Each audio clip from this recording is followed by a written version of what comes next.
अब हमारे जो कर चले हम फिदा इस कविता के कवि के कैफी आजमी के बारे में अधिक जानकारी। अतहर हुसैन रिजवी का जन्म 19 जनवरी 1919 को उत्तर प्रदेश के आजमगढ़ जिले में मंझवा गांव में हुआ। अभी आप सुनेंगे देखेंगे कि उनका अतहर हुसैन रिजवी ये उनका असली नाम था। बाद में उन्होंने अपना ये नाम बदलकर अदब की दुनिया में आगे चलकर कैफी आजमी नाम से वो मशहूर हो गए। कैफी आजमी की गणना प्रगतिशील उर्दू कवियों की पहली पंक्ति में की जाती है। अभी हम देखते हैं कि जो उर्दू कवि है उसमें से एक नाम इनका भी है कैफी आजमी का। इन्होंने बहुत सारी उर्दू कविताएं लिखी है, शेर व शायरी लिखी है, इसलिए ये आगे चलकर कौन से नाम से प्रसिद्ध हो गए, कैफी आजमी। लेकिन उनका असली नाम क्या था, अतहर हुसैन रिजवी था। तो आगे देखते हैं कैफी की कविताओं में एक और सामाजिक और राजनीतिक जागरूकता का समावेश है तो दूसरी ओर हृदय की कोमलता भी है। अपनी युवावस्था में मुशायरों में वाहवा पाने वाले कैफी आजमी ने फिल्मों के लिए सैकड़ों बेहतरीन गीत लिखे हैं। आप देखेंगे कि मुशावरा मतलब क्या, शेर व शायरी करने वाले व्यक्तियों में उन्होंने क्या पाई थी, वाहवा पाई थी। इतनी खूबसूरत ढंग से वो अपनी शेर व शायरी लिखते थे, प्रस्तुत करते थे।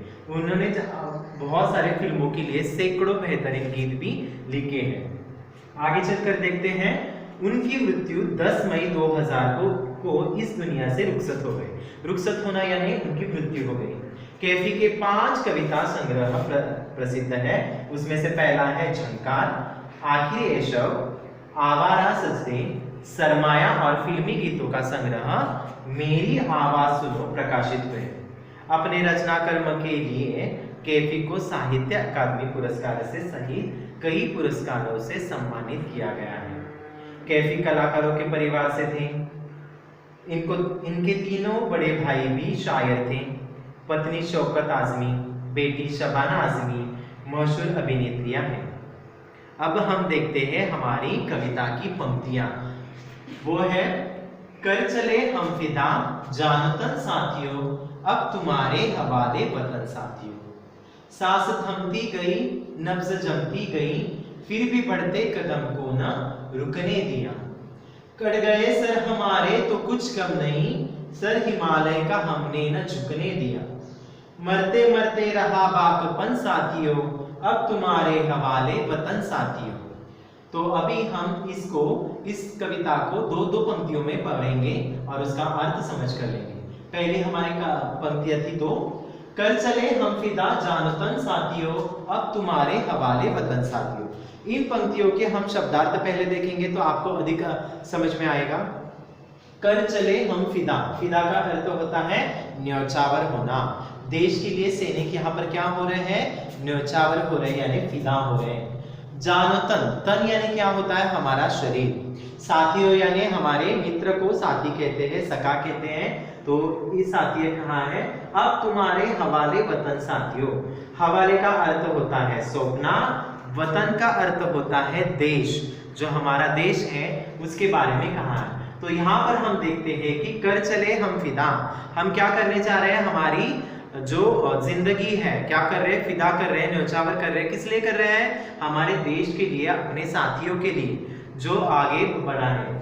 अब तुम्हारे हवाले वतन साथियों, हम अब ये आखिरी सांस ले रहे हैं, इस समय हम जो अंतिम सांस ले रहे हैं, तो आगे की जो जिम्मेदारी है वो हम आप पर सौंप रहे हैं, आपके हवाले कर रहे हैं, ऐसा कवि का कहना है। आगे की पंक्ति में हम देखते हैं, सांस थमती गई, नब्ज जमती गई, फिर भी बढ़ते कदम को न रुकने दिया। अब हम इस कविता में कि इन पंक्तियों में देखते हैं सांस यानी हम जहां से अंदर लेते हैं, जो ऑक्सीजन है वो हमारे नाक से अंदर आता है और नाक से ही बाहर कार्बन डाइऑक्साइड जाता है। उसी प्रकार सांस थमती गई यानी आखिरी क्षण है, तो सांस कम पड़ती जा रही है, थमती जा रही है। नब्ज यानी हमारे शरीर में जो हमारा रक्त होता है उसको जाने के लिए उसको कहते हैं नाड़ी। जो हमारे शरीर में आवागमन होता है रक्त का, लहू का, तो उसको आने जाने के लिए कहते हैं नाड़ी के द्वारा हम यहाँ होता है। नब्ज जमती गई, क्योंकि हाँ हमारे जो सैनिक हैं हिमालय पर्वत पर है तो वहां पर बर्फ है, उसके कारण उनकी जो नब्ज है वो क्या कर रही है, जमती जा रही है। फिर भी बढ़ते कदम को न रुकने दिया, फिर भी जो शत्रु सैनिक हमला कर रहे थे उनको हमने क्या कर दिया है, वहां पर रोक कर रखा है। आखिरी सांस तक हम क्या कर रहे हैं, देश की सुरक्षा कर रहे हैं, रक्षा कर रहे हैं। आगे की पंक्ति में हम देखते हैं, कट गए सर हमारे तो कुछ गम नहीं, सर हिमालय का हमने न झुकने दिया। हम देखते हैं कि मनुष्य का सर कट जाता है तो मनुष्य मृत्युमुखी हो जाता है, उसका मृत्यु हो जाता है। यहाँ पर हमने देखा है कि कट गए सर हमारे तो कुछ गम नहीं, सैनिक कह रहा है कि अगर मेरा सर कट गया तो भी मुझे कुछ गम नहीं है। गम का अर्थ होता है दुख, तो यहाँ पर उसे कुछ भी दुख होने वाला है। सर हिमालय का, क्योंकि मेरा सिर कट गया तो भी चलेगा, लेकिन मेरा देश का जो सिर है, सिर यानी यहाँ पर उन्होंने क्या किसके बारे में कहा है, हिमालय के बारे में कहा है, जो भारत का सिर कहा गया है। यहाँ पर सर हिमालय का हमने न झुकने दिया, ना ही मैंने हिमालय पर्वत का सिर झुकने दिया है, ना ही उसे वहां पर शत्रुओं को राज करने दिया है। आगे की पंक्ति में हम देखते हैं, मरते मरते रहा बाकपन साथियों, अब तुम्हारे हवाले वतन साथियों, अब तुम्हारे हवाले वतन साथियों। मरते मरते रहा बाकपन, बाकपन यानी होता है वीरता का भाव। मरते मरते भी उनके मन में वीरता का भाव है, क्योंकि वो अच्छा काम कर रहे हैं।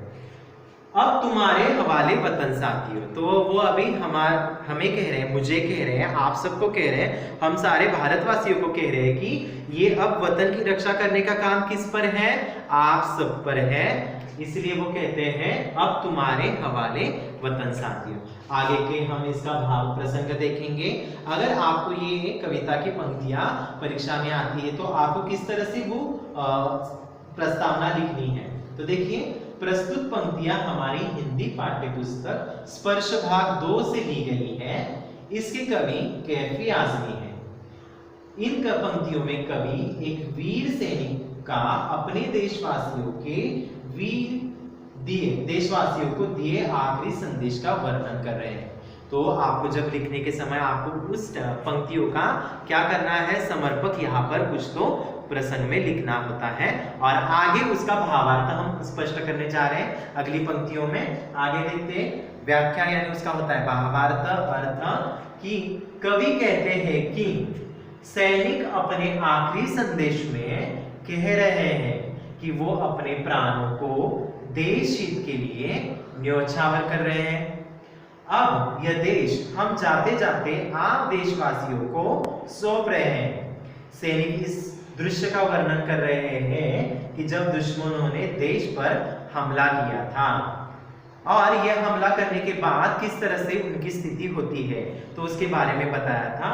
फिर आगे कहते हैं, सैनिक कहते हैं कि जब हमारी सांसें हमारा साथ नहीं दे रही थी, यानी आखिरी क्षण तक हमारी जो सांसें बंद पड़ने वाली थी, उस दम तक हमने क्या किया, नहीं दे रही थी, और हमारी नाड़ियों में खून जमता जा रहा था। यानी हम देखते हैं कि ठंड के कारण उनका जो खून है, मरते वक्त मनुष्य का खून जो होता है वो जम जाता है और मनुष्य मृत्युमुखी हो जाता है। उसी प्रकार यहाँ कहा जा रहा है कि जा रहा था, नाड़ियों में खून जमता जा रहा था, फिर भी हमने अपने बढ़ते कदम को जारी रखा, अर्थात दुश्मनों को पीछे धकेलते गए।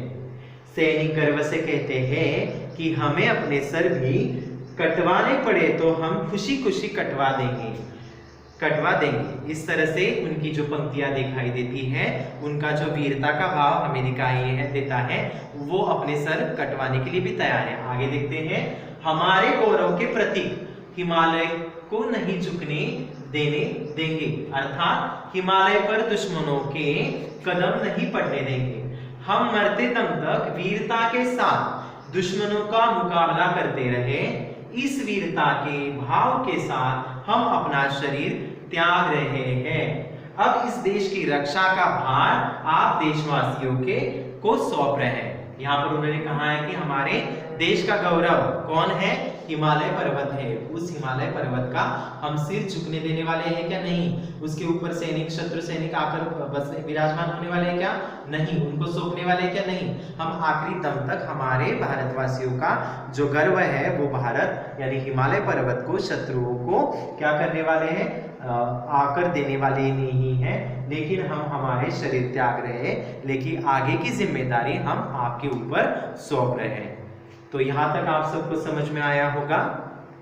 धन्यवाद। Thank you.